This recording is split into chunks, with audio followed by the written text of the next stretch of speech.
Halo.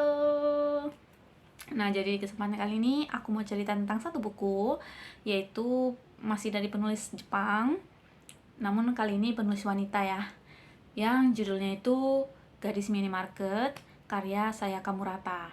Pertama kali diterbitkan di Jepang itu pada tahun 2016, dan kalau versi Indonesianya itu diterbitkan oleh PT Gramedia Pustaka Utama.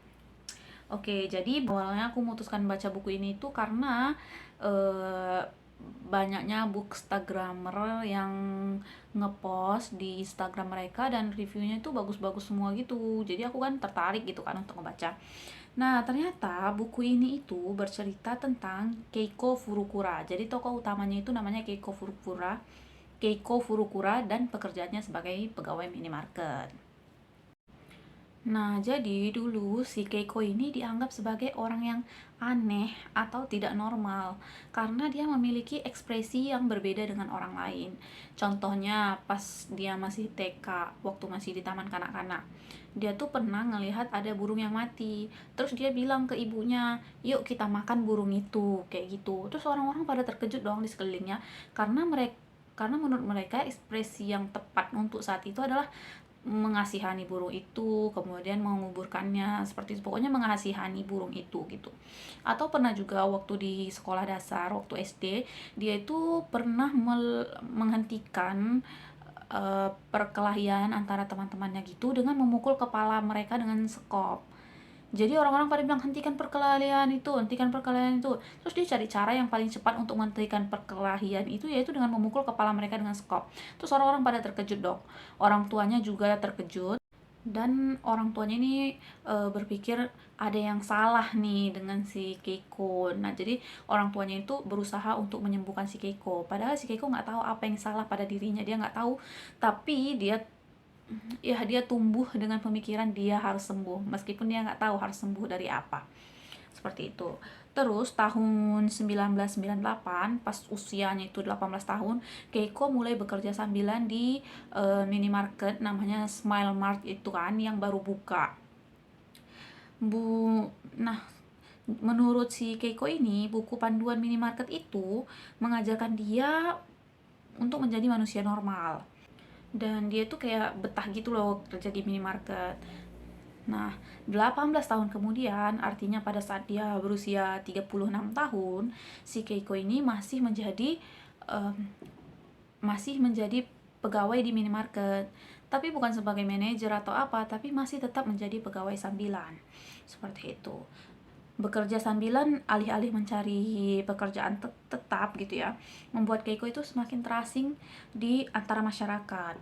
Akhirnya keluarganya dan orang-orang di sekitarnya pun mendesak si Keiko ini untuk berhenti bekerja dari minimarket. Nah, setelah membaca buku ini aku memang agak sedikit kaget ya, karena sebagian besar latarnya itu yaitu di minimarket itu sesuai judulnya. Dan itu detail banget. Jadi setelah aku cari-cari, penulisnya ini ternyata sama dengan si Keiko itu pernah bekerja di minimarket selama 18 tahun. Itu di minimarket di Tokyo, dan dia sebenarnya waktu itu belum mau berhenti. Cuman karena ada fansnya gitu ya, apa sih, orang-orang yang menyukai karyanya gitu kan, mengikuti dia sampai ke minimarket, akhirnya dia pun berhenti bekerja sambilan di minimarket itu gitu. Nah, ternyata pengalaman itu juga yang menginspirasi dia, maksudnya pengalaman dia bekerja di minimarket itu yang menginspirasi dia untuk menulis buku ini. Nah, novel ini tuh menggunakan sudut pandang orang pertama, yaitu si Keiko sebagai pencerita utama, dan alurnya itu maju. Kemudian dia itu gaya bahasanya mudah dimengerti, paragrafnya juga pendek-pendek, dan bukunya juga tidak tebal, hanya 160 halaman. Jadi sebenarnya bisa cepat gitu ya kalau mau diselesaikan. Namun aku memang menyelesaikan ini agak lama gitu ya, karena ya selera orang kan berbeda-beda gitu ya. Namun buku ini tuh mengangkat tema sosial yang sangat dalam sih menurutku, tentang seorang perempuan di usia 30-an tahun, belum menikah, dan masih bekerja sambilan. Ini tuh ke kombinasi dari ketiga ini tuh dianggap sebagai hal yang aneh di masyarakat, tidak normal, dan tidak ada tempat bagi orang yang tidak normal di masyarakat. mereka akan dikucilkan, dibicarakan seperti itu ya kan. Padahal apa sih sebenarnya yang menjadi standar normal atau tidak itu?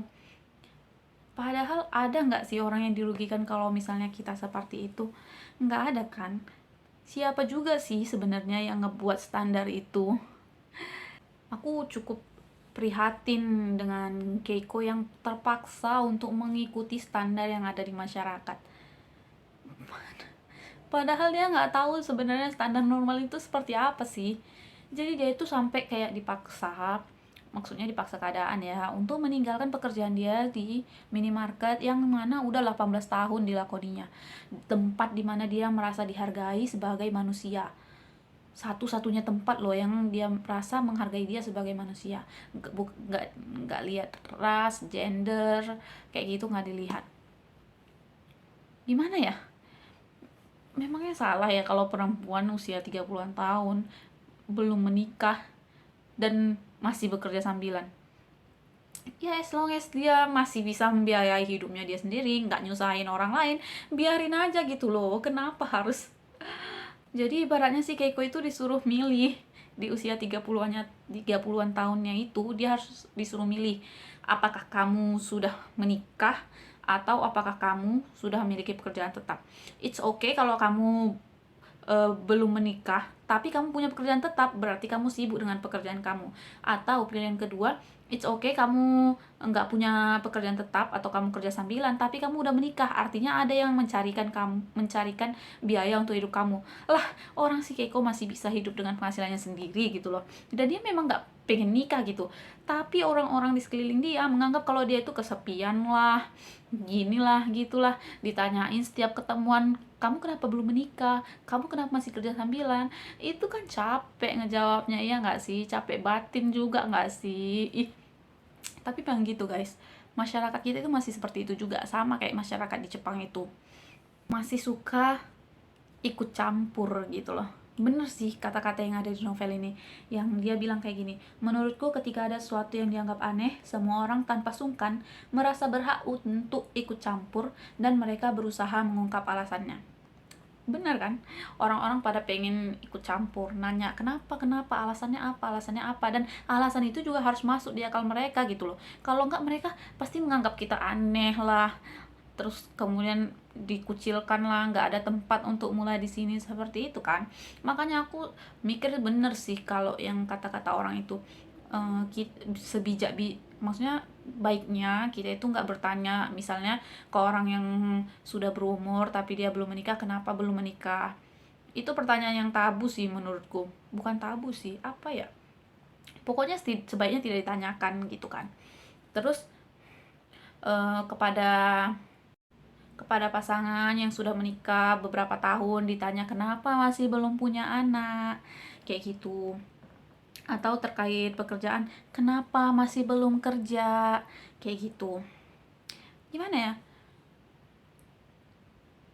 kita itu suka banget gitu ikut campur ke urusan orang. Kenapa ya kita bisa gitu? Apa kita pengen nyari orang yang lebih menderita gitu ya dari kita ya, mungkin ya, untuk kepuasan diri kita kali ya.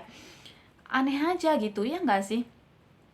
Padahal guys, kita kan nggak tahu kondisi apa yang dihadapi oleh dia, oleh mereka, oleh pasangan itu, oleh si perempuan itu, laki-laki itu. Kita kan nggak tahu apa yang dihadapi mereka.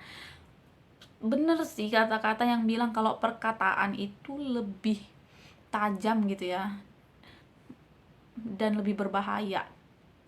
Karena perkataan itu nggak bisa ditarik kembali. Saat kita sudah mengatakan suatu perkataan, lalu ternyata kena di hati mereka, kita nggak tahu kan mereka bakal meresponnya gimana. Ada yang cuek, ada yang masukin ke hati, ada yang sampai begini-begini, begitu-begitu. Karena kan nggak semua orang bisa acuh tak acuh gitu ya dengan perkataan seperti itu. Makanya kalau hal-hal yang begitu sebenarnya semakin menjauhkan orang sih kalau menurutku. Jadi ya, hal-hal seperti itu juga jangan disinggung lah, kecuali orang itu yang menyinggungnya duluan. Menurutku sih seperti itu ya. Aku jadi kebawa emosi kan menceritakan buku ini. Kenapa ya? Karena memang masalah yang diangkat di novel ini tuh lekat banget gitu loh di masyarakat kita. Jadi membuat kita itu berpikir seperti yang dipikirkan oleh si Keiko ini sih. Sebenarnya siapa sih yang ngebuat standar itu? Kenapa kita harus ngikutin standar itu gitu loh? Apa standar kebahagiaan itu seperti itu gitu? Pokoknya jangan sampai lah kita mengambil langkah sebagaimana sih langkah yang diambil si Keiko ini. Kalian penasaran kan langkah apa yang diambil si Keiko? Jadi kalian baca aja bukunya. Ya, sebelum aku terbawa emosi lebih jauh, mungkin aku cukupkan di sini aja. Kalian silakan baca bukunya sendiri dan emosi sendiri. Ya, mungkin segitu aja.